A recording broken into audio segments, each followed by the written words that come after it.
और निषाद नहीं होते तो बाबा साहेब जो हम लोगों के मुक्तिदाता हैं, संभवतः भारतीय संविधान की रचना नहीं होती। आज बताओ कि आपके ही पूर्वज की लिखी हुई किताबों को पढ़ करके आपको गुलाम बनाया जा रहा है, आपको नीचा दिखाया जा रहा है। जो दूसरी जाति वाले धनुर्धर अपने को बताते हैं वह हमारे समाज से यह विद्या चोरी किए हैं। कश्यप निषादों में जब तक नादानी रहेगी, फटे हाल में जिंदगानी रहेगी, उठा लो उन्हें भी जो तुमसे जुदा है, यही एकता की निशानी रहेगी, यही एकता की निशानी रहेगी। एक बात जब कहा जाता है कि जो समाज अपने इतिहास को नहीं जानता, अपने पूर्वजों को नमन नहीं करता, वह समाज अंधकार में खो जाता है और अपने रास्ते से दिशाहीन होकर के भटक जाता है। जब मैं निषाद समाज का शुद्ध रूप से काम करता था, कश्यप समाज के जागरण का काम करता था, तो मैंने इतिहास और पुराण के पन्नों को खंगाल करके एक बात मैंने निकाला था कि कश्यप निषाद नहीं होते तो देश का इतिहास नहीं होता, कश्यप निषाद नहीं होते तो राम लक्ष्मण भरत शत्रुघ्न की पैदाइश नहीं होती, और निषाद नहीं होते तो 4 वेद 6 उपनिषद 18 पुराण गीता महाभारत की रचना नहीं होती, और निषाद नहीं होते तो कुरुवंश नहीं होता, और कुरुवंश नहीं होता तो महाभारत की लड़ाई नहीं होती, और निषाद नहीं होते तो देश के स्वतंत्रता आंदोलन की शुरुआत नहीं होती, और निषाद नहीं होते तो बाबा साहेब जो हम लोगों के मुक्तिदाता हैं, संभवतः भारतीय संविधान की रचना नहीं होती। मैं राम की नैया को पार लगवाने वाले, मैं पुराणों के आधार पर कहता हूं, मेरा बयान कहीं कहीं विवादित करार दे दिया जाता है। यह इतिहास नहीं है, लेकिन जो सच है वो कहना पड़ेगा। यह पौराणिक कथा है, और पौराणिक कथा सत्य भी होती है और गलत भी होती है। गौतम बुद्ध जी ने कहा था कि उस बात को मत मानो जो किताब के पन्नों में लिखा है, उस बात को मत मानो जो परंपराओं में चली आ रही है, उस बात को मत मानो कि आपके पुरखा पुरनिया करते हैं, उस बात को मत मानो कि आपके मां बाप मानते हैं, उस बात को सच मानो जो तर्क की कसौटी पर खरा उतरे। अब देखिए, राम जी का वनवास होता है 14 साल के लिए, तो जाते जाते प्रयागराज श्रृंगवेरपुर, जहां गंगा नदी का किनारा है, यहाँ बिसुई नदी, मजुई नदी, टोस नदी, एक बाद गोमती नदी, एक बाद सई नदी क्रॉस करने के बाद तब गंगा के किनारे गए, तो उनको पार उतारने का काम कौन किया? पहले तो भाई ये पुल नहीं बना हुआ था, परिवहन का साधन नहीं था, तो उनको जगह जगह पर पार उतारने का काम तो हमारा यह गोरिया, मल्ला, केवट, कश्यप, कहार, धुरिया, माझी समाज के लोग ही किए होंगे। लेकिन मैं राम मगन भैया, चौथा दिन मेरे सपने में एक बात आई कि राम की जिसने भी मदद किया वह बदहाली का जीवन आज जी रहे हैं। आप देख लीजिए, मैं जब शुरू में चलता था 18 प्रदेशों में मैं घूमा, तो लोग कहते थे लौटन राम भैया आप कैसे जो है कि 18 प्रदेश में घूम लिए और अपने बिरादरी को कैसे खोज लिए? तो हमने कहा कि हमारी बिरादरी की बड़ी साफ पहचान है, जब किसी गांव से गुजरो, किसी मजरे से गुजरो और 2-4 लोग लड़खड़ाते हुए मिल जाए तो समझ लो यह कश्यप निषादों का ही गांव होगा।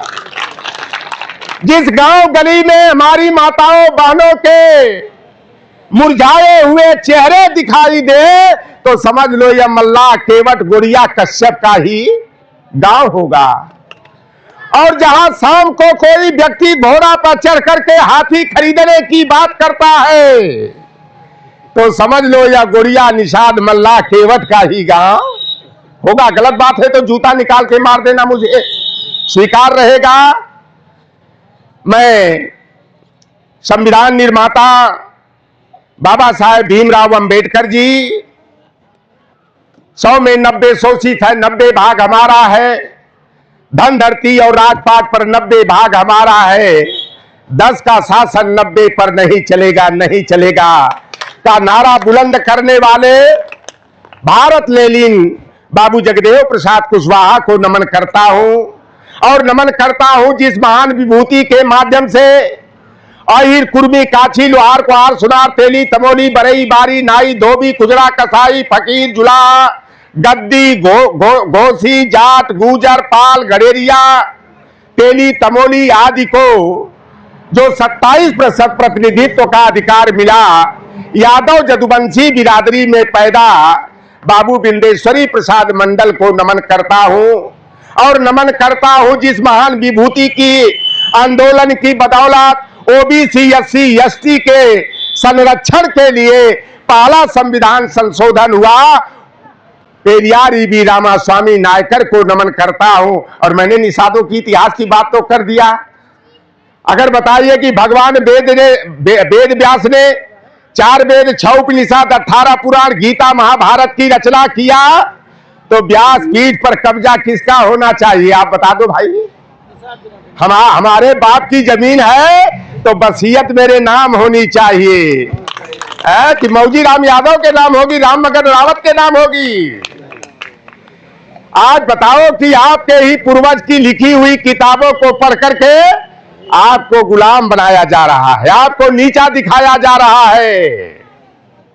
गुरु शिष्य परंपरा में सर्वोच्च स्थान रखने वाले वीरवर एकलव्य जी, एक द्रोणाचार्य जिसने निषाद जान करके, गुड़िया मल्ला केवट कश्यप माझी जान करके धनुर्विद्या देने से मना कर दिया, और अपनी मां, उनकी मां जो थी सुनीता, उन्होंने अपने बेटे का देखा कि मनोबल गिर गया, लड़का धनुर्विद्या बनना चाहता है, लेकिन पाखंडी द्रोणाचार्य उन्हें धनुर्विद्या सिखाने से मना कर दिया। तो एकलव्य की मां ने कहा कि बेटा, धनुर्विद्या का अधिकार हमारे समाज का है, और जो दूसरे जाति वाले धनुर्धर अपने को बताते हैं वह हमारे समाज से यह विद्या चोरी किए हैं। यह हमारे समाज का इतिहास रहा। आप देखे होंगे देश की आजादी में समाधान निषाद लोचन मल्ला ने 40 नाव पर लदी हुई अंग्रेजी सेना को कानपुर के मैस्कर घाट पर मार डाला, केवल 2 सिपाही बचे थे। अब ये भाई साहब बता रहे थे, अरे तो हूं क्रिमिनल कास्ट, हम हूं क्रिमिनल कास्ट, दोनों जरायम पेशी, चाहे पासी हो और चाहे मल्ला केवट का हार हो, यह था हाल। और दोनों एक ही बिरादरी के हैं। पासी का मतलब होता है पास पास रहने वाला। किसी गांव में एक घर पासी का कोई पाया है तो बता दो, देखा है? समूह में पाए जाते हैं, और मल्ला केवट भी समूह में पाए जाते हैं, कबीले के रूप में रहते हैं। हम नदी नाले में मछली मारते हैं, तो राम मगर भैया का बिरादरी कभी देख ले नहरों में मछली मार ले, नदियों में पकड़ ले, और जंगल में चिड़ई का शिकार कर लेते हैं। तो दोनों एक बिरादरी के हुए कि नहीं हुए? पेशा के आधार पर जातियां बनती हैं, तो दोनों का पेशा शिकारी का है, तो दोनों बिरादर हुए कि नहीं हुए? हुए ना। देखिए, कुछ पिछड़े दलित वर्ग के दुश्मनों ने कहा था कि अंबेडकर को हम संविधान सभा में नहीं जाने देंगे, सारे खिड़की और दरवाजे बंद कर डालेंगे। तब हमारी बिरादरी के डॉक्टर जोगेंद्रनाथ मंडल ने खुलना जयसोर से बुलाया कि अंबेडकर आओ, महाराष्ट्र के लोग आपको जीत करके संविधान सभा में नहीं जाने देंगे। आइए, हमने तो, हमारे पूर्वज ने तो राम को बिना मजदूरी लिए, बिना खेवाई लिए पार उतारा, 14 वर्षों तक मदद किया। अरे आप तो बहुजन वर्ग के कल्याण की लड़ाई लड़ रहे हो। आओ, उसी निषाद राज का वंशज खुलना जयसोर से अपनी सीट खाली करके आपको चुनाव लड़ा करके भेजेगा। यह है हमारा इतिहास। आप देखें, चौरी चौरा कांड की अगुवाई महादेव केवट ने किया, पासियों ने वहां लड़ाई उनके साथ कंधा से कंधा मिलाकर के लड़ा। अगर मऊ के जो है मधुबन थाना को फूंक करके 17 अंग्रेज सिपाहियों को मारने का कोई काम किया तो कुमार माझी ने किया। विश्व की चौथी और भारत की पहली क्रांतिकारी महिला वीरांगना बहन फूलन देवी, ये हमारी बहन बेटियां हैं। ये लोग हमारे यहाँ भैया आप क्या हम लोगों की माता जी ज्योतिया का व्रत रखती थी। कहे खर ज्योतिया भूखे के कि हमारा लइकवा सुरक्षित रहे। निराजल व्रत रखती थी अपने बेटा की भलाई के लिए।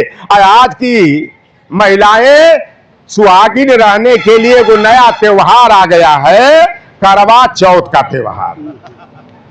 ये लोग इसलिए मन्नत मानती हैं, मंदिर में जाती हैं कि हमारा घर परिवार सुखी रहे। एक बात मुझे बार बार कुरे देती है कि अगर सरस्वती की पूजा करने से ज्ञान मिलता तो हमें विद्यालय जाने की जरूरत नहीं होती।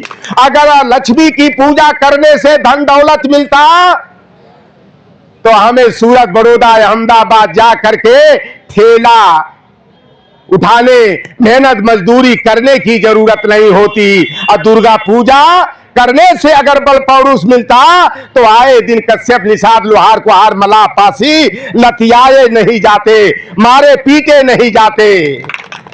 ये बात।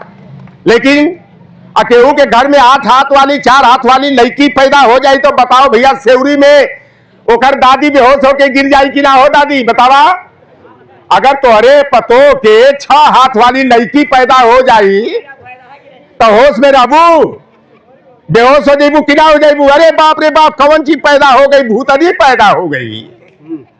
लेकिन मैं देखा जब गौरव रावत हमारा भतीजा चुनाव लड़ रहा था और मुझे यहां विशेष जिम्मेदारी दी गई थी तो मैं गया जमादारपुरवा। और जमादारपुरवा में 4 घर गोरिया का है और 2 जगह पंडाल आमने सामने, हम तुमसे कम नहीं। पढ़ाई लिखाई में कंपटीशन नहीं, दुर्गा पंडाल लगाने में कंपटीशन होता है। और मैंने पूछा कि राहुल कश्यप ये बताओ कि ये जो कथा भागवत कहने आए थे इन्होंने कितना पैसा लिया? तो कहे 7 दिन का 70,000, अंतिम दिन का 45,000। बताओ, 4 घर कश्यपों का लाखों रुपया लूट के लेके चला गया कोई। और उस जमादारपुरवा के गांव में एक भी आज की डेट में ग्रेजुएट, पोस्ट ग्रेजुएट नहीं है। एक भी बेटा बेटी को नौकरी नहीं मिली। मैं देखा जहां जा गया, किसी ब्राह्मण के गांव में रामनगर भैया मैं दुर्गा पंडाल नहीं देखा, किसी ठाकुर के गांव में दुर्गा पंडाल नहीं देखा। कांवड़ियों का जत्था जाता है तो शायद एगो लुच्चा, लफंगा, शराबी, कबाबी, गजेरी, भगेरी कोई ब्राह्मण का लड़का मिल जाता है, बाकी नहीं। सारे के सारे चमार को छोड़ करके सारी हिंदू जातियां कांवड़ उठाने में चले जाते हैं, दुर्गा पंडाल लगाने में समय बर्बाद करते हैं। और समाज में बैठना हो 2-4 दिन, 2-4 घंटा तो उनको समय ही नहीं मिलता है। मैं देखा, मैं बनारस में गया, मेरे 7 भाई थे। कहा जाता है मैं तो लिखा पढ़ा नहीं हूं, मैं पढ़ा लिखा ज्यादा हूं, राजपासी जी। मैं प्रैक्टिकली बात करता हूं। हमारे 3 बड़े भाई थे। 3 भाई गरीबी के कारण 8 ले 9 ले पढ़ करके बंबई में जाकर के गट्ठर ढोते थे, चद्दर कंबल बेचते थे। और हमारे भाइयों ने कहा हम अपने पिताजी की गरीबी के कारण नहीं पढ़े, लेकिन हम अपने लौटनवा भाई के बनारस भेज के पढ़ाएंगे। और हम बनारस जब पढ़ने गए और गए एक कश्यप, निषादों, केवटों के गांव में, तो मैं देखा कि औरतें जत्था का जत्था मजदूरी करने जा रही हैं। और बगिया में ऐसे ही मैदान में 10 टीम बैठ करके ताश का फेटाई और पटकाई चल रही है। मैंने उसी दिन और देखा, शाम को जब वही रुका, मेरे भैया का सड़ुआना था, बेचारी मजदूरी करके होटल में काम करने जाती थी। लोग समोसा मोसा बनता है तो पूरी उड़ी बनाने बनाने, और देखा कि औरत बेचारी कमा करके आई और उसके खूंटा ये नहीं होते हैं धोती के पत्ते से छीन करके और जा करके मारा, ये शाम वाली दवाई लगाया है। और घर में आकर के बर्तन खड़ा खड़ भड़ा भर गिर रहा है। मैंने उसी दिन कसम खा लिया कि मैं नौकरी करूंगा तो अपनी बीवी को लेकर के लखनऊ नौकरी में रहूं, चाहे इलाहाबाद रहूं, चाहे दिल्ली रहूं, मैं अपने 7 भाइयों से भी दूर हो जाऊंगा। मैंने कसम खाया मैं जान दे दूंगा उस कौम के लिए जिस कौम में मेरा जन्म हुआ है। लेकिन चौधरी लौटर राम निषाद समाज से चंदाखोरी करके, समाज को झूठा सपना दिखा करके, समाज के कंधे पर सवार होकर के अपना मतलब साधने का काम नहीं करेंगे। ये भोला निषाद जी जानते होंगे, जब कोई कश्यप निषाद का नाम लेना भी सम्मान से उचित नहीं समझता था, लौटन राम की जितनी उम्र है उसका 2/3 उम्र जो है इस समाज के लिए जोड़ने और जगाने में मैंने खर्च किया।